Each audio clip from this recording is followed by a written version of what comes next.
మియాపూర్ చందానగర్ ఏరియాలో పోలీసులు 144 సెక్షన్ విధించారు. తప్పుడు ప్రచారం చేసి భూముల్ని ఆక్రమించుకునేలా రెచ్చగొట్టిన వారిపై కేసులు పెట్టారు.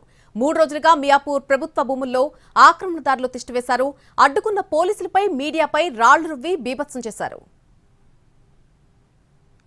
హైదరాబాద్ మియాపూర్ ఏరియాలోని సర్కార్ భూముల్లో గుడిసెలు వేసేందుకు మహిళలు యత్నించడం ఉద్రిక్తతకు దారితీస్తుంది. మియాపూర్ చందానగర్ ఏరియాలో 144 సెక్షన్ విధించారు. ఈ నెల 29న అర్ధరాత్రి వరకు ఇది అమల్లో ఉంటుందని స్పష్టం చేశారు. సర్వే నెంబర్ 100, 101లో దాదాపు 525 ఎకరాల్లో గుడిసెలు వేసేందుకు దాదాపు 2000 మంది యత్నించగా పోలీసులు అడ్డుకున్నారు. ఈ క్రమంలో లాఠీచార్జ్ జరిగింది. ఆందోళనకారులు పోలీసులపై రాళ్లు రువ్వారు. దాంతో ఆ ప్రాంతమంతా రణరంగంగా మారింది.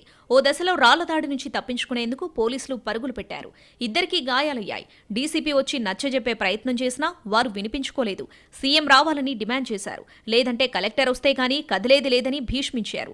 ఆ భూముల్లో రాత్రికి రాత్రే ఓ ఆలయం నిర్మించారు. దాదాపు 2000 మందికి పైగా వచ్చి కూర్చున్నారు. అర్ధరాత్రి వరకు మహిళలెవరూ అక్కడి నుంచి కదలలేదు.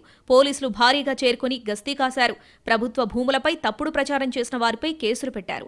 సంగీత, సీత అనే ఇద్దరు కలిసి మహిళలను రెచ్చగొట్టారని పోలీసులు గుర్తించారు. ఓ ఫంక్షన్ హాల్లో సమావేశాలు పెట్టి మరీ భూములు ఆక్రమించుకుందామంటూ రెచ్చగొట్టే ప్రసంగాలు చేశారని తెలిపారు.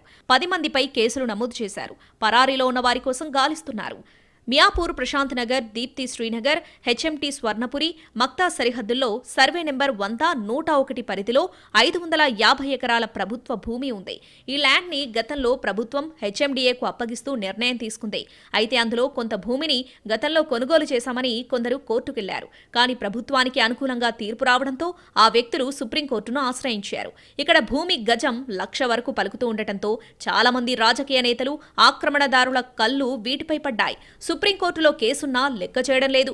ఇప్పటికే ఇందులో 50 ఎకరాల వరకు అన్యక్రాంతమైందని చెబుతున్నారు.